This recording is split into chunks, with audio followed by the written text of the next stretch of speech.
Inkadanda galanni si haa ga'u Waaqayyoo nagaa fayyaa nuu laattee kan yoonaan nu geessee kan nyaata nuu kennitee fayyaaf nagaa nuu laattee nan qabadhe hattuun qabadhe. Kan hafuura qulqulluu Waaqa tokkoon yaamannaamin kabajamootaa fi jaalatamootaa maatiiwwan Waaqayyoon kan jaalattan Waaqayyoo isin kan jaalatu miseensi hordoftoota chaanaalii keenyaa hundumti keessan akkam jirtu akkam yoo nageessanii akkamiin turtanii guyyaa har'aatiin kan nu ga'e Waaqni keenya galanni ulfinni teessoo isaa Aariyaam irratti isaatiif haa ta'u.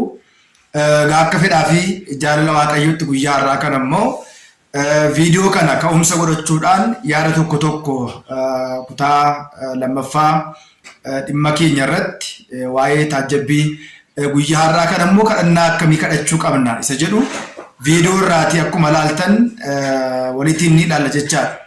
Mee kutaa macaafa qulqulluu keessaati wangeela qulqullicha Maatewos boqonnaa 14:19 fi wangeela Maatewos boqonnaa 15:36 akkasumas macaafa keenyaa boqonnaa 16:30 dubbii sagalee Waaqayyoo jiru walitiin erga laalleen booda yaada kanatti ni dabarra jechaadha. Innis maalidha?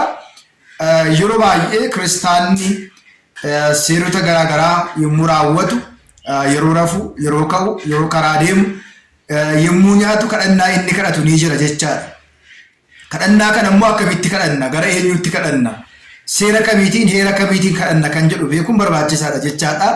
Keessumaatii wangeela Maatewos boqonnaa 14:19 gubbaa irratti dubbii sagalee Waaqayyoo jiru erga walitiin laalleen booda gara kutaa itti aanuttis walumaatiin dabarraa. Miseensi haaraa taatan sabiskiraayibii fi sheerii laayik gochuu akka hin daganne.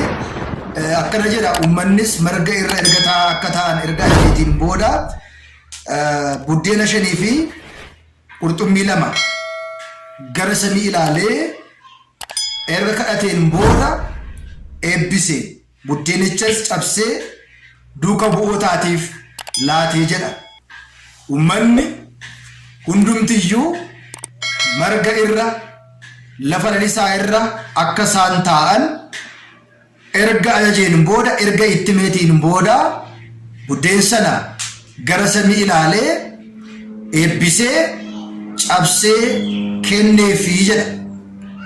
Kana jechuun har'a mana kiristaanaa keessatti abbooliin keenya luboonni jalqaba aangoo lubummaa warri qaban buddeena sana maaddii sana erga eebbisanii mallattoo fannoo gooftaa keenya qoricha keenya Yesuus Kiristoositiin kadhannaa taasisanii buddeen sana cabsanii yookiin immoo muranii warreen kaaniitiif laatu jechaadha. Seerri kun seera wangeelarra jiru manni kiristaanaa wantoota hundumaa yommuu raawwattu seerota raawwattu seera fakkeenyaatiin malee wanti ishee raawwattu hin jiru jechaadha. Kanaan booda erga eebbisee gara samii ilaalee erga eebbisee buddeen sana cabsee kenneefii jedha. Isaan irraatii kan hafe buddeen 5 fi qurxummii 2 irraatii kan hafe maaddii 12 jedha.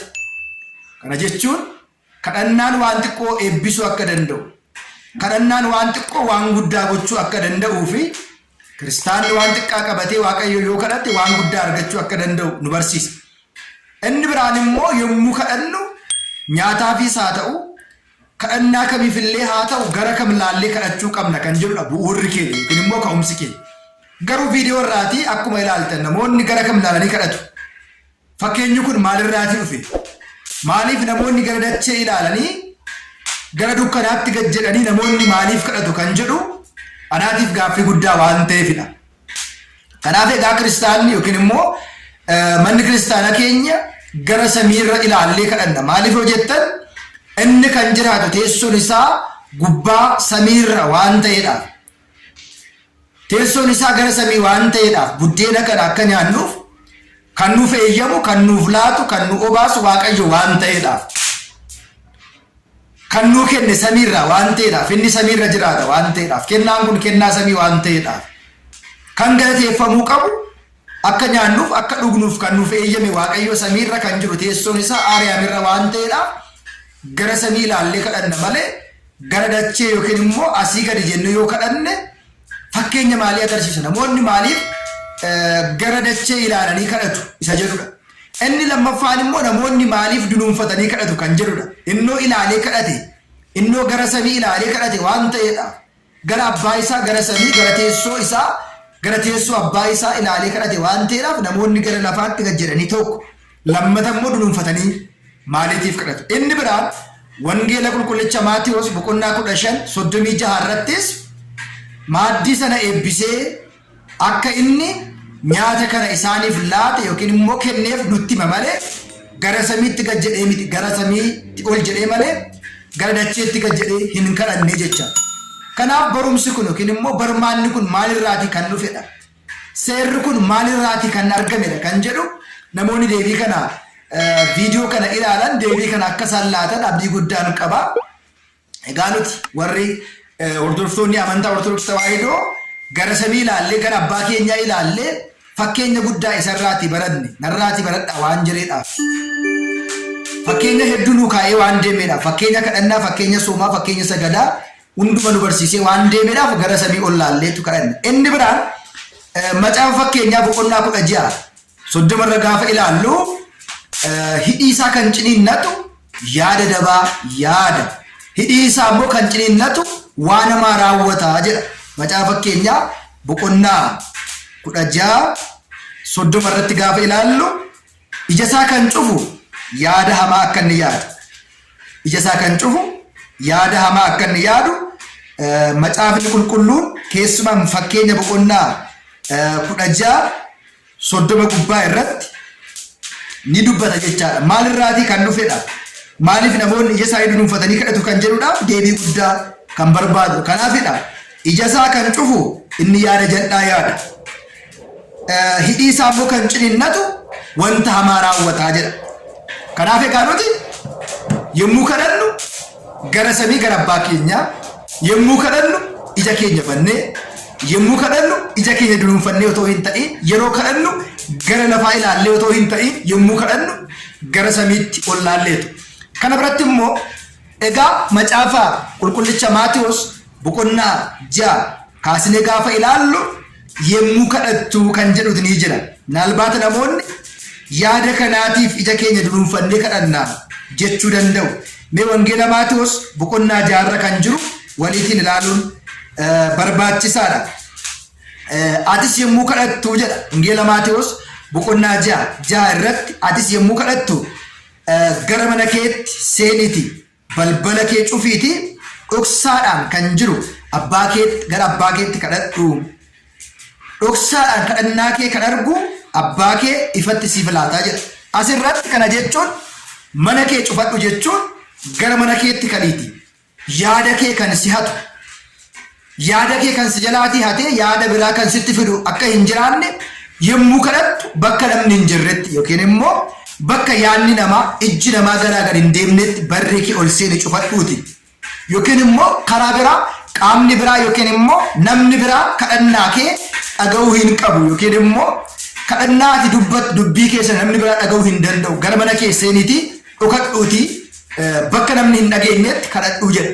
Dhoksaan kan si laatu abbaa kee dhoksaadhaan si kaffala jedhee jira. Kana jechuun gara mana kee ol seeni balbala kee cufadhu jedhe malee ija kee cufii hin jedhe. Balbala kee cufii jechuun yommuu kadhannaa yaadni kee akka si jalaatii hin bittinnuuf.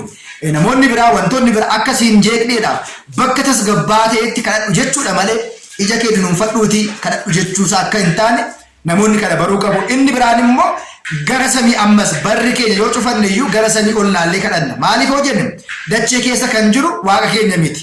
Yookiin immoo waaqni keenya waaqa ifaa waan ta'eedha samiirra kan jiru yookiin immoo waaqa nuti kadhannu sun waaqa ifatti beekamu, waaqa ifatti amanamu malee dachee keessa kan jiru yookiin immoo si'ool keessa kan jiru isa ilaallee kadhachuu akka hin qabne guyyaa har'aa kana yommuu kadhannu. Inni guddaan garuu kiristaanni yommuu nyaatus, yommuu rafus, yommuu ka'us, yommuu deemus, yommuu hojjetus waan hojjechuuf malu sana, waan eegaluuf male sana yeroo hundumaa kadhannaan eegaluu akka qabu, kadhannaan bu'uura waan hundumaa, kadhannaan xumura waan hundumaa ta'uu isaa sirraa akka barannuufidha. Viidiyoo kanarraa ilaaltanii garaagartummaa mana amantaa keenyaa fi bakkeewwan biraa jiru guddaa ta'uuf isaa fi manni kiristaanaa wangeelli keenya kan nu barsiise.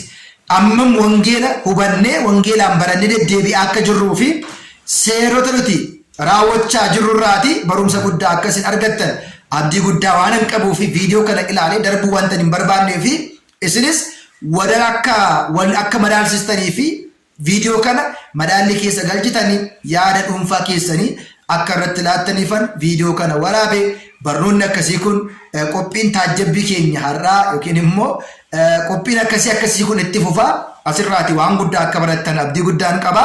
Yemmuu kadhattan gara samii ilaalaati kadhadhaa gara lamaa biti yemmuu kadhattan dhuunfaa keessanii dhoksaadhaan kan namaa laatu gara waaqayyoo keessan yookiin immoo gara abbaa keessatti kadhachuu akka qabdan kadhannaa kanarraa barumsa guddaa akka argattan abdii guddaan qaba.